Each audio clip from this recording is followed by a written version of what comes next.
I'm in a mood and I want to air out some dirty laundry. I've been a mechanic most of my working life. My career started at a few different shops, a boat shop and independent. I worked for Snap-on for 6 months, which is a whole other story.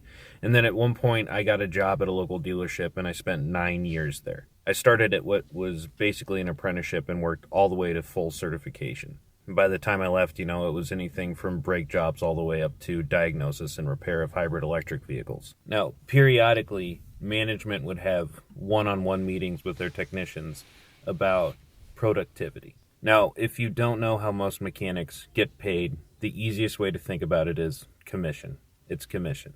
You are paid by work completed, not how many hours you've worked. So let's say you get a water pump job. According to the book, that water pump job pays 3 hours. So you get paid 3 hours, whether that job takes you 3, 6, or 2 hours. Now, a pay period lasts about 2 weeks. You stack jobs on top of jobs. So let's say in a given pay period, you work 90 hours, but you produced 120. You get paid on the 120, not the 90.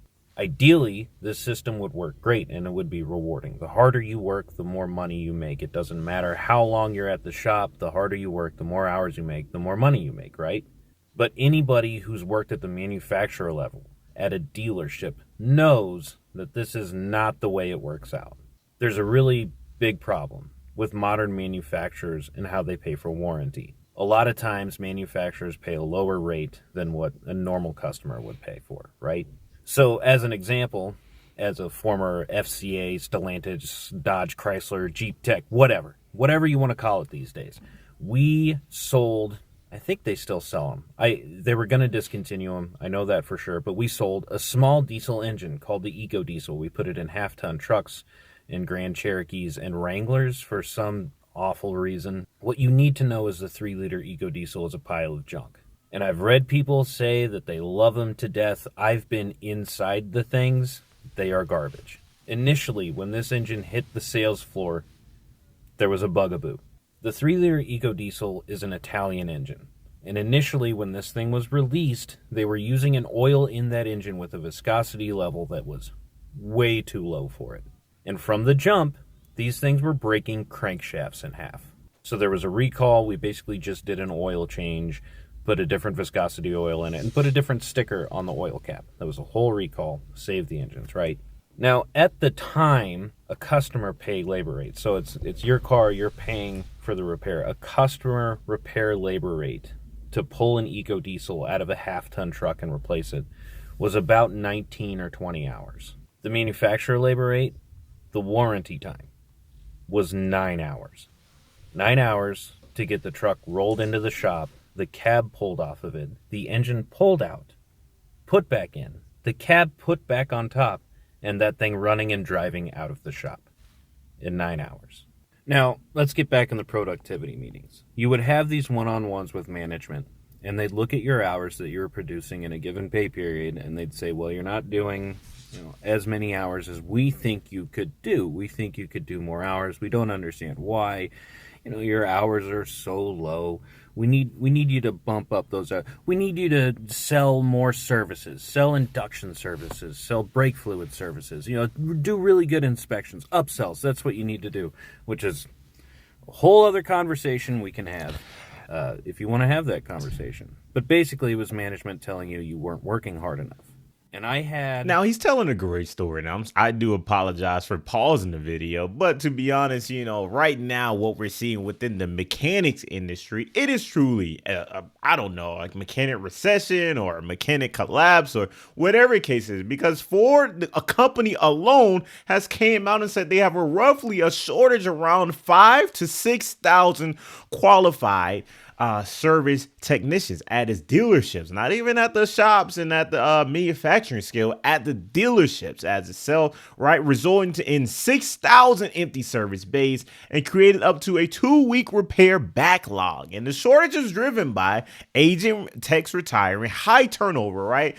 And, so many people that are just leaving the industry, right? Roughly 400,000 technicians are needed across the United States automotive industry. So there's a huge gap cap right now of what we're talking about within these the service in it as itself, right? And Ford, the CEO, just came out and said you have a high potential of earnings, right? You can make up to $120,000, right? There's so many benefits, so many great things that you can get, but people just are not showing up to work and come out to work as these car mechanics. And what he's breaking down in this video so far is it seems like if you're not up to scale, up to par with what a lot of these companies want, your efficiency and how fast they want you to work, you can get a 3-hour job that may take you 5 hours, and that 2 extra hours that you have, you're really not getting paid for it, right? So there's so many different layers, and I think that is a huge reason why a lot of people are quitting. But anyways, let's get back to his story. I think it's actually great in what he's talking about. Let's check this out.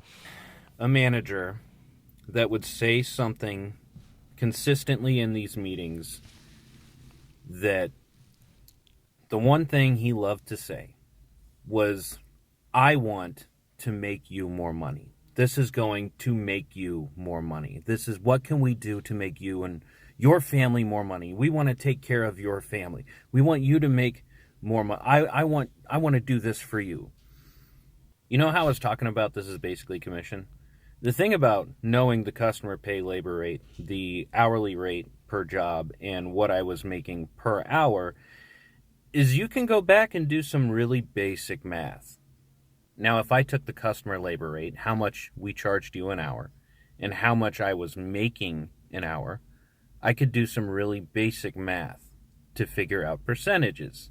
At our customer labor rate, my take as a technician was about 19%. I don't want to get too wishy-washy here, but I had legitimate financial interest into my job at that point. I had spent not as much as many other people, but over the course of my career, you could probably say somewhere between $20,000 and $25,000 in tools. By that point, I had spent over a decade honing my craft, becoming a great technician, working very hard, doing great diagnoses. I was the one with the skill. I was the one doing the repairs. And the people sitting at the desks up front printing paper were making more than I was. Fully certified, almost a decade of experience with this dealer, and my take was just 19%. That boss that would tell me that they just want me to make more money, they want to take care of me, they want to take care of my family, there's a really easy way to do that. I can work as hard as I want, and I'm never going to break that 19%. Yeah. So what about the other 81%? The harder I work, the more money you make. And you're already making more money than I am, so don't give me this bullcrap about how you want to take better care of me.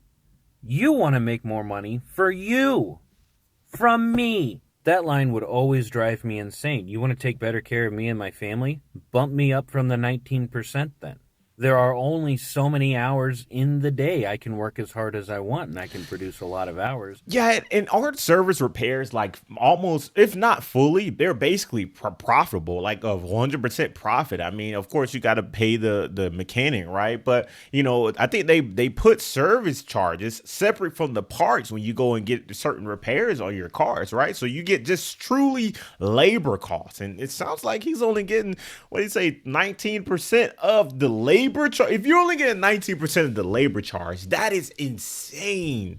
That is absolutely insane, guys, because you have a labor and you have a parts charge. So what are we talking about? If I'm not getting at least 70%, at least because I'm doing the work, I'm getting the job done, right? Give me majority of it, majority. He's only getting 19%. At bare minimum, let's split it half and half, at bare minimum, because that is more incentive, that incentivizes you more to show up to work. And I get it. You got a job to do, right? It's a job at the end of the day. It's nothing, that you're solely liable for. But at the same time, like, you got to provide for your family. You got to be incentivized to come and show up to work every single day. And this is exactly why a lot of mechanics are just fed up with the industry. But you're still going to be richer than me. And you're going to be richer than me because of people like me that are doing the work for you.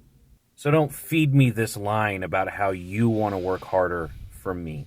I bring this up, and I'm sure it's a tale as old as time, and I'm sure it goes back farther than I realize. But at some point in this nation, we prioritized management over labor. And I would just like to know why the people that sit at a desk and look at spreadsheets all day are worth more than the people that put in the time, the money, the energy, and actually honed a craft. Because to tell you the truth, with maybe a few weeks of experience, I could do what my manager could do. But I guarantee you he could not have walked out in that shop and did what I did. And I'm going to get people who are like, well, stand in a manager's shoes. All you do all day is put out fires and it's rough. And yeah, I get that it's stressful and it's difficult, but so is racing the clock as a certified mechanic, knowing that there is no way in hell I can completely replace this engine in 9 hours, and I am going to have to figure out a way to make that time up elsewhere. And wouldn't you know it, the next job on my list is warranty too. I took a pay cut for my current job, but I got better benefits and a better home life. And to me, more importantly than anything, my job is not to make somebody else rich. Yeah, and that's the biggest thing amongst this, guys, because really, I know a lot of people say management doesn't deserve to make more money or whatever case is. In some situations, yes, management absolutely deserves to make more money in certain situations. I don't know about his specifically. It doesn't sound like they deserve it because they, seems like they're just, delegating tasks and sending it down. Who knows what are their daily workloads and daily tasks that they have that provided? Because, there is always a hierarchy for a reason, right? Every single situation, every single job, every single career that you get into, there will always be management. Always. And management will always make higher money than the people at the bottom. That's the reality, right? They will always be that. For whatever reason, is it justified? It solely depends on the situation that you're absolutely in at that point. But y'all let me know what y'all think about this down in the comment section below.